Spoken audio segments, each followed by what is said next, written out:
Hello बच्चों, start करते हैं चैप्टर 3 एक्सरसाइज 3.5 गणिता मंजरी से। Question number 1, without performing long division determine which of the following numbers will have terminating decimals and which will be repeating. हमें बताना है बिना किसी लॉन्ग डिवीज़न के कि कौन सा नंबर टर्मिनेटिंग है और कौन सा नंबर रिपीटिंग है। तो ये हमें कुछ डिजिट्स दे रखी हैं।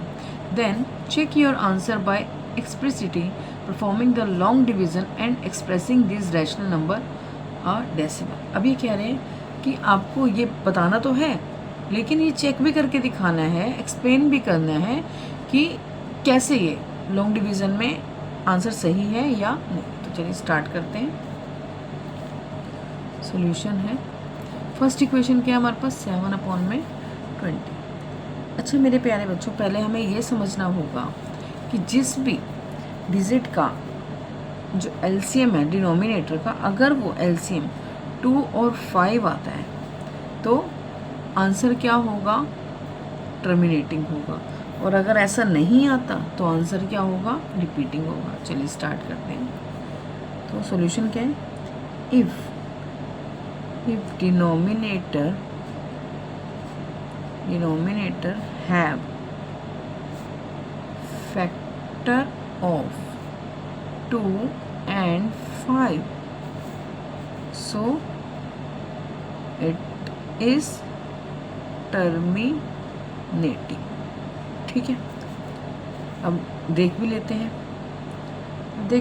अब देखो 7 है, इसका फैक्टर कैसे निकलेगा, 20, 2 10 2 5 और 5 1 है ना। क्या है इसके फैक्टर, यही तो आए हैं, 2 की पावर 2 इंटू 5, ये है ना।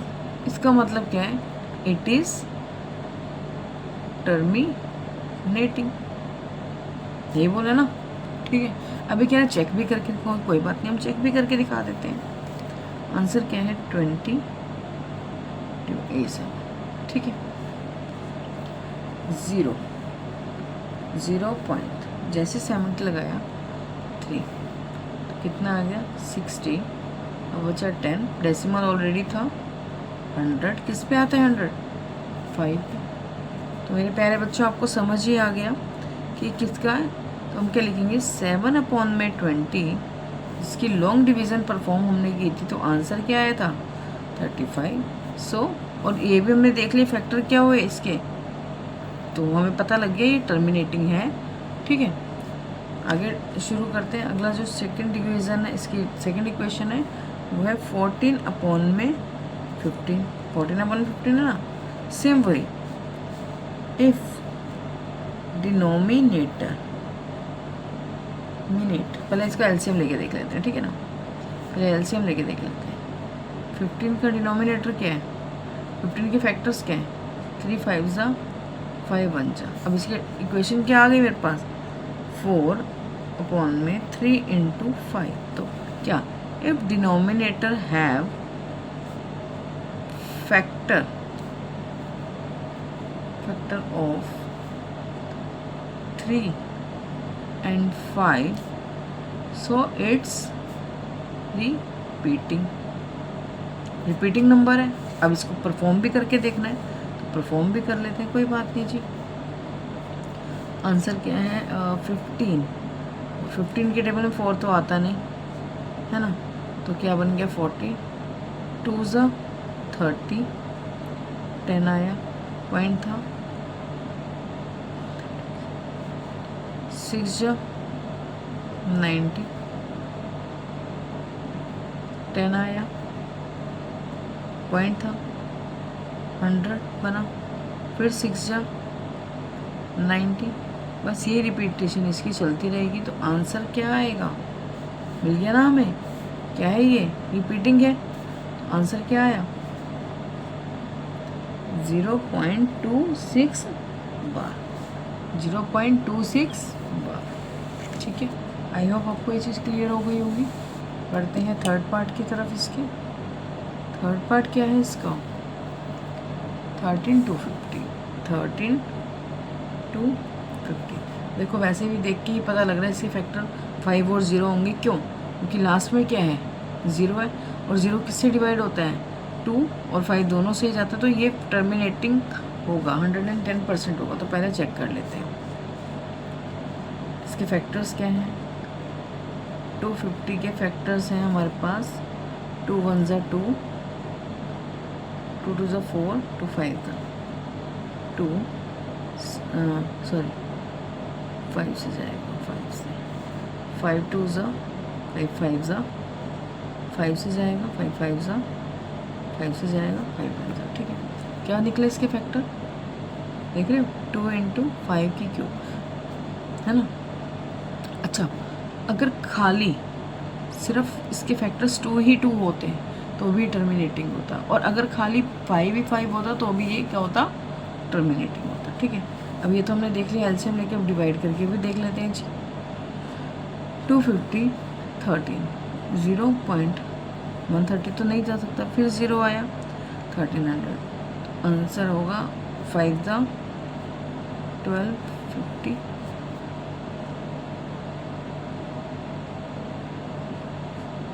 050 पॉइंट था 500, 2 था 500, देख रहे हो क्या ये वैल्यू 0.052। सो क्या लिखेंगे, इट इज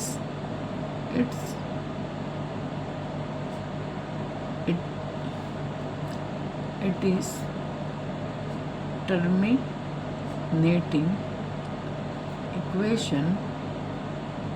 क्यों, because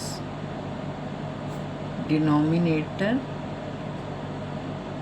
have factor of 2 and 5। I hope आपको ये क्वेश्चन बहुत अच्छे से क्लियर होगा। बढ़ते हैं इसके क्वेश्चन नंबर 2 की तरफ। चलिए स्टार्ट करते हैं। डिवीज़न क्या आएगी इसकी, डिवीज़न आएगी इसकी 13 में, तो 0.0, फिर 0, फिर 0, 7 ज़ा 91, 100 में से 91 गए, आंसर आया 9, फिर पॉइंट था 90, 6 जा 78, 10 में से 8 गया, ये आया 12, पॉइंट लगाया 120, 9 ज़ा 117, फिर 3 आया बना 30, 2 ज़ा 26, 4, फिर 40 आया, 3 ज़ा 39, 1, फिर वही 0 लिया तो आंसर नहीं आया, वही आएगा, फिर सारा रिपीटिंग आ गया। तो मेरे पास रिपीटिंग ब्लॉक में क्या आया नंबर, यही है ना, 0769230, 0 तो काउंट नहीं होगा। तो मेरे पास जो वैल्यू है 1/13 की 0.07692 है ना। अब ये क्या है, मेरे पास रिपीटिंग नंबर है, रिपीटिंग नंबर है, अगर मैं इसको बाहर लगा दूँ तो कोई गलत तो नहीं होगा। ठीक है, अब ये कह रहे हैं रिपीटिंग ब्लॉक, तो हमें समझ आएगी रिपीटिंग ब्लॉक किसका होगा, इसका। ठीक है, अब ये क्या कह रहे हैं, क्या ये साइक्लिक प्रॉपर्टी को शो करता है 2/3 13 से। अब देखो, अब हमें ये चीज़ समझनी है,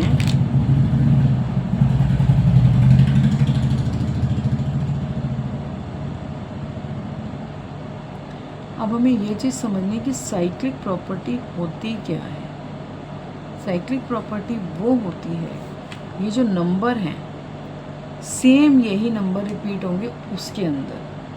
अब इसको चेक करते हैं, क्या ये रिपीट करता है, अगर नहीं तो नहीं होगी। तो स्टार्ट करते हैं चेक करने के लिए।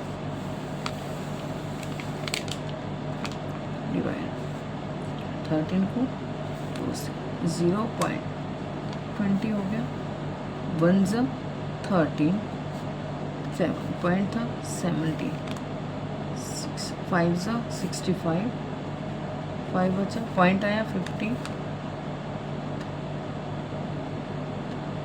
3 ज़ा 39, 11 आया, ठीक है, तो ये जाएगा नहीं, फिर आ गया 110,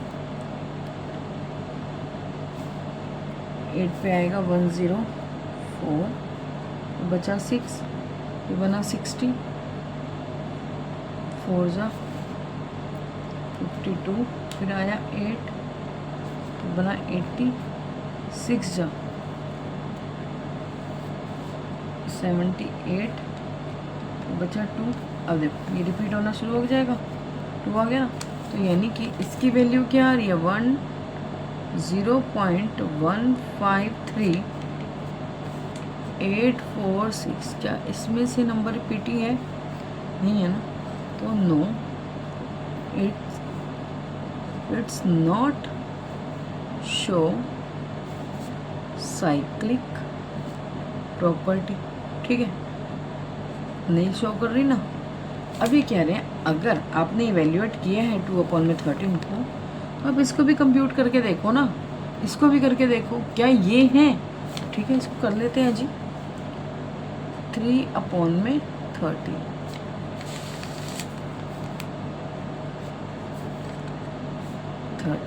3 आया, 0.30,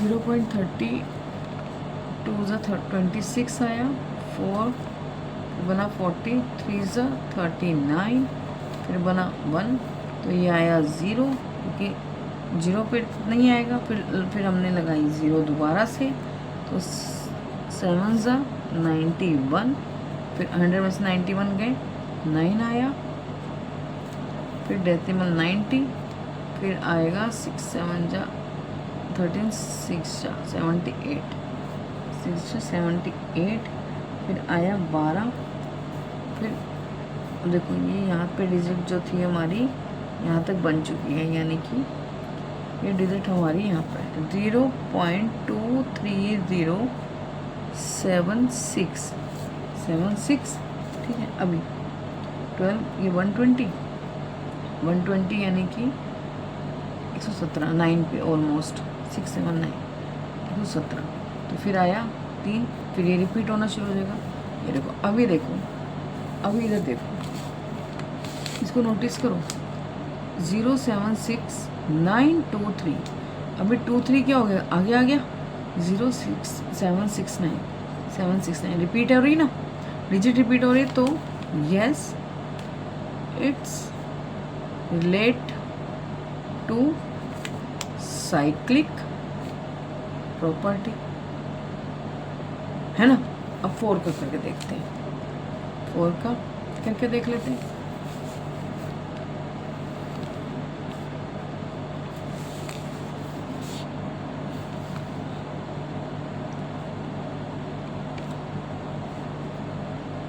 थर्टीन 0.40, 3 39, 1, 10 बना, 10 नहीं आता तो क्या बना 100, 7 91, फिर आया 9, फिर बनेगा 0, तो 0 बनेगा तो किस पे आएगा 6 78, फिर आएगा 12, बना 120, फिर आया 9 117, 3 बना, 0 आया, 2 26, फिर आया, रिपीट हो गया यहाँ से। अब ये रखो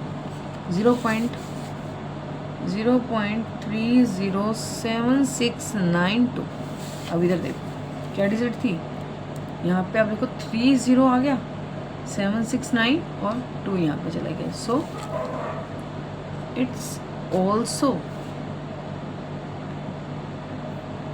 relate to cyclic properties।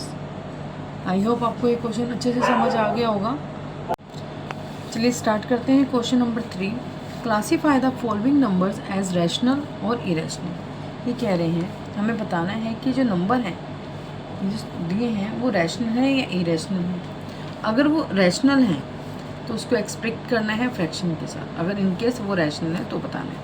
चलिए फर्स्ट सॉल्व करते हैं। रूट 81 जो है 81 इज़ अ रैशनल नंबर। क्यों रैशनल है?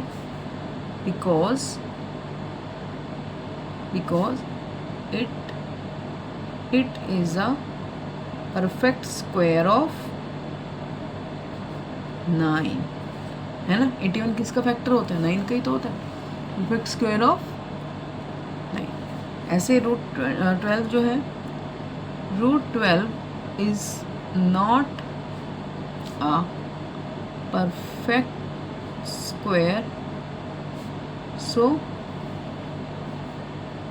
It is irrational. ठीक है, यहाँ तक क्लियर हो गया। अब ये इसको देखो, थर्ड पार्ट को देखो, 0.333333। अगर मैं इसको ये लिख दूँ तो क्या इस पर कोई फ़र्क पड़ेगा? नहीं ना, क्योंकि हम जानते हैं it is a rational number. ठीक है, ये रैशनल नंबर है, ये तो हमें समझ आ गया। अब इसने क्या कहा है, हमें इसको एक्सप्लेन भी करना है कि भैया ये रैशनल नंबर है या नहीं है। चलो हम इसको एक्सप्लेन करते हैं। कैसे एक्सप्लेन करेंगे? चलो, थर्ड पार्ट है इसका 0.3333 किसके बराबर है? 0.3 बार। सो लेट कर लेते हैं 0.3 बार इज इक्वल टू किसके बराबर है? x के बराबर है। तो मल्टीप्लाई बोथ साइड बाय 10। बार किसके ऊपर है? एक डिजिट पे, तो 10। अच्छा, ये हमारे पास बन गई फर्स्ट इक्वेशन। ठीक है, अब मल्टीप्लाई करना है दोनों को, तो मैं इसको बार के बजाय ये लिख सकती हूँ, बिल्कुल लिख सकते हैं। 10 is equal to x multiply by 10। तो पॉइंट हटाया, इधर आ गया 100, एक ज़ीरो से एक ज़ीरो ख़त्म, तो वैल्यू क्या मेरे को मिल गई? 3.3 मिल गई, और एक वैल्यू मिल गई 10x। ये बन गई हमारे पास क्या? दूसरी इक्वेशन बन गई ना। अब ये कह रहे हैं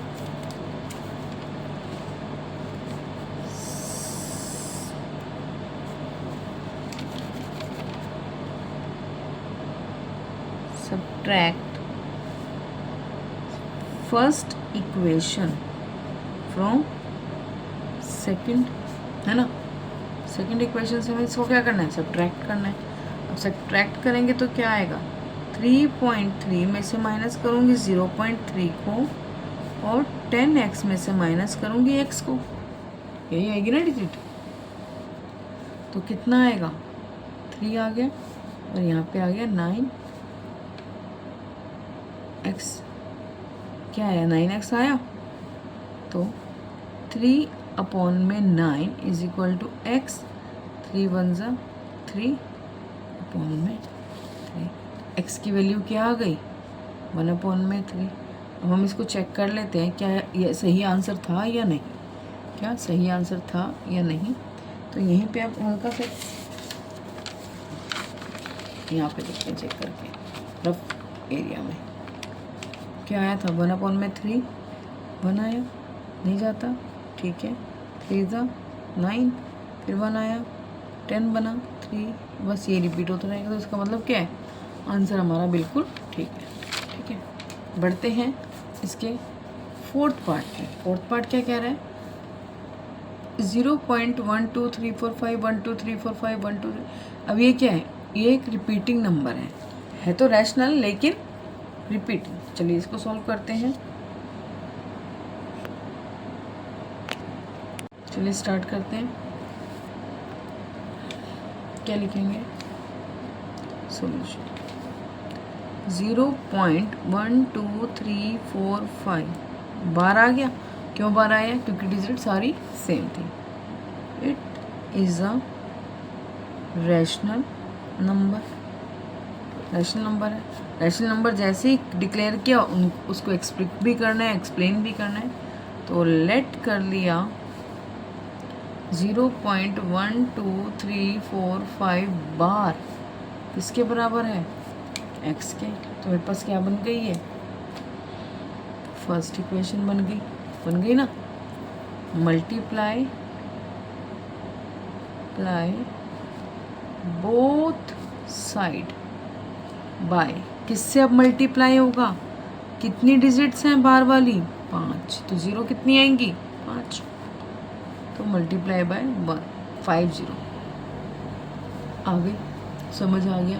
कंफ्यूजन नहीं रखनी, जितने डिजिट पे बार है उतनी ज़ीरो से मल्टीप्लाई कर दो। 1 लगाती उतनी ज़ीरो से क्या हो जाएगा, मल्टीप्लाई। ठीक है, तो चलो पहली इक्वेशन बन गई। अब दूसरी इक्वेशन बनाते हैं। 0.12345 1 2 3 4 5 क्या करना था, मल्टीप्लाई करना था। बिल्कुल मल्टीप्लाई करना था जी। किससे करना था जी, 1 लाख से करना था।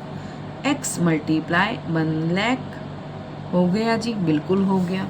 अब सोल्व करते हैं जी, बिल्कुल करेंगे। पॉइंट के बाद कितने डिजिट है, 10 है। समझ आ गया, बिल्कुल समझ आ गया। 3 तो 5 6 7 8 9 10 आ गया जी, हाँ जी आ गया। 1 2 3 4 5 कटिंग भी कर देंगे, आ गया ना। ठीक है, अब क्या मेरे पास डिजिट बची, 1 2 3 4 5। पॉइंट के बाद 1 2 3 4 5 यहाँ तक आ गया जी, हाँ जी आ गया। वैल्यू क्या बनी, x इसको यहाँ से हटाते हैं। ठीक है जी, समझ आ गया, हाँ जी समझ आ गया। अब आ रही, अब इसको ध्यान से करना। अब इसको करना है हमें बहुत ध्यान से। क्या करना है जी, अब समझते हैं। क्या होना था अगला स्टेप, सबट्रैक्ट कौन सी इक्वेशन, इक्वेशन 1 फ्रॉम इक्वेशन 2, है ना जी, समझ आ गया ना जी। अब करते हैं माइनस। ठीक है, 1 2 3 4 5 पॉइंट 1 2 3 4 5 माइनस क्या करना था, 1 2 3 4 5 0 पॉइंट, है ना, 0.12345 करना था जी, है ना जी, समझ आ गया जी। इसमें भी सेम ऐसे 1 10 100,000 10,000 लाख x माइनस x से करना था जी, करना था ना, हाँ जी करना था जी। अब माइनस करेंगे, जो पॉइंट के बाद डिजिट थी वो तो सारी हो गई कैंसिल जी, बचा हमारे पास ये, है ना।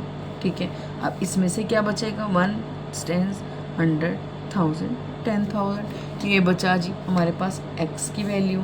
अब x की वैल्यू क्या थी जी, अब इसको चेक कर लेते हैं, 99999। अब हमें पता है जी 3 के टेबल से जाएगा ये, तो कटिंग करेंगे 3 3 3 3 3 3 4 ज़ा 12 3 1 ज़ा 3 3 1 ज़ा 3 3 5 ज़ा 15 आ गया ना। अब क्या, इसको फिर से सॉल्व करेंगे, 4 1 1 5 को 3 3 3 3। अभी इससे ज़्यादा सॉल्व नहीं होगा, तो हम इसको यहीं पे ही छोड़ देते हैं। ठीक है जी, आई होप आपको ये क्वेश्चन क्लियर हो गया होगा। बढ़ते हैं इसके नेक्स्ट पार्ट की तरफ। यहाँ तक हमें समझ आ गया x की वैल्यू क्या आ गई, ये। आप चाहो तो इसको डिवाइड करके भी चेक कर सकते हो। ठीक है, बढ़ते हैं इसके 5th पार्ट की तरफ। 5th पार्ट क्या कहते हैं जी, 1.01001001 4 टाइम्स 01, क्या कहेंगे इसको, नो इट्स नॉट रैशनल, ये रैशनल नहीं है, या आप इसको लिख सकते हो it is a irrational number. ठीक है, ठीक है ना, यहाँ तक क्लियर हो गया। अब अगला क्या है, ये 23.560856 ये वैल्यू इन्होंने दी है, तो अब इसको कैसे लिखेंगे, इसको लिखेंगे हम 23.56018561223987479012 पॉइंट हटा दिया था मैंने, कितनी डिजिट थी पॉइंट के बाद, 1 2 3 4 5 6 7 8 9 10 11 12 13 14 15 16 17 18 19 20 21 थी, 2 4 6 8 10 12 14 16 18 20 21। तो यहाँ पे क्या लिखेंगे, 10 की पावर 21। ठीक है, ये इसका आंसर होगा। हाँ, इस क्या ये रैशनल नंबर है या नहीं, ये भी yes, it is a rational number. क्यों है रैशनल नंबर, क्योंकि पी क्यू फॉर्म में आ गए। ठीक है, आई होप आपको क्वेश्चन 3 बिल्कुल क्लियर होगा। बढ़ते हैं इसके क्वेश्चन नंबर 4 की तरफ। x हो गया, अब मल्टीप्लाई बोथ साइड बाय किससे, 0.10 से, तो क्या 0.99 मल्टीप्लाई बाय 10 और x इंटू मल्टीप्लाई बाय 10, तो हमारे पास वैल्यू क्या आ गई, पॉइंट हटाया 100 आ गया, तो 9.9 इज इक्वल टू 10x। ये बन गई हमारे पास सेकेंड इक्वेशन और ये बन गई हमारे पास फर्स्ट इक्वेशन, है ना। अब क्या करेंगे, subtract first equation from second equation, यही ना। फर्स्ट इक्वेशन क्या थी हमारे पास, 9.9 और 10x माइनस x, यही था।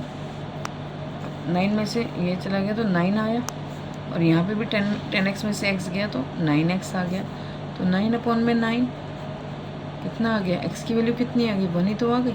यही तो इन्होंने बोला था, यही तो बोला था कि y 0.9 is exactly equal to 1, तो एक्सप्लेन करना है, तो हमें प्रूफ कर दिया।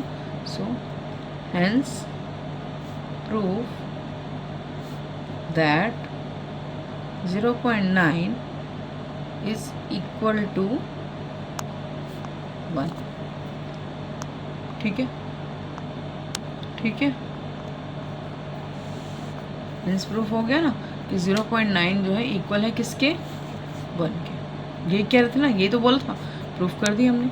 बढ़ते हैं नेक्स्ट क्वेश्चन की तरफ। चलिए देखते हैं question number 5। We have seen that the repeating block of 1/7 is a cyclic number. ये कह रहे हैं, हमने नोटिस किया, हमने देखा है कि 1/7 एक साइक्लिक नंबर है। साइक्लिक नंबर आपको पता लग गया, मैंने बताया था अभी आपको क्वेश्चन नंबर 2 में कि क्या होता है। साइक्लिक नंबर वो होता है जो रिपीटेड नंबर होते हैं उसके अंदर, है ना। हमें ये ऐसे कह रहे हैं, ऐसे और नंबर फाइंड करने हैं जो 1/9 का रेसिप्रोकल हो, लेकिन nth टर्म के हिसाब से होगा। ठीक है, 1/n के हिसाब से रेसिप्रोकल होना चाहिए। प्रोड्यूस डेसिमल, अब इसको प्रोड्यूस करके दिखाना है कि वो साइक्लिक है या नहीं।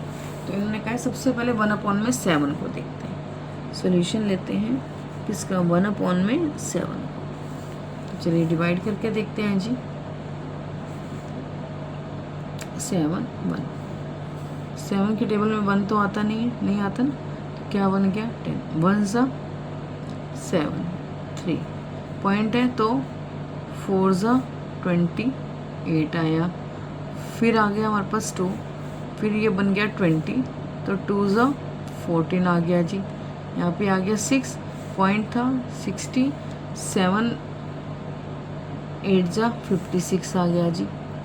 फिर आ गया 4, मैं तब तक उसको डिवाइड करूँगी जब तक यहाँ पे रिपीट में 1 ना आ जाए, यही आएगा ना, जब तक रिपीटिंगली 1 ना आ जाए।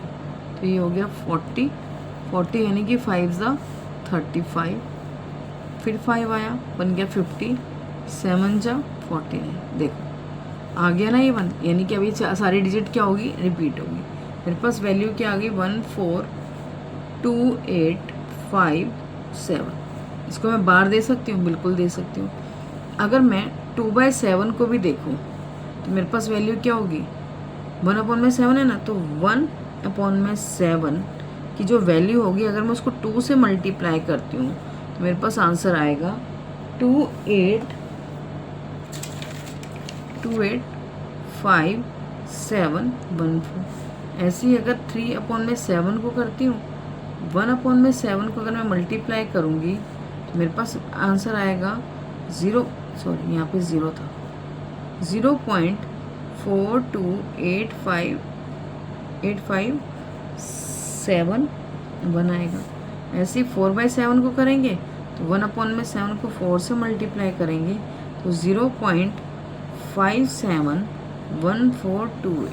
ठीक है, अब इन्होंने, हमें पता लग गया कि ये नंबर्स हैं। अब इन्होंने क्या कहा कि ऐसे और नंबर भी एग्जाम्पल में फाइंड करके देखो। तो एग्जाम्पल में ले लेती हूँ, अभी हमने 1/13 का निकाला था, 1/13 का हमने सॉल्व किया था ना, ये तो हमने 1/13 का सॉल्व किया था, तो 2/13 नहीं था, लेकिन 3/13 था, 4/13 था ना, ये नंबर देख रहे हो।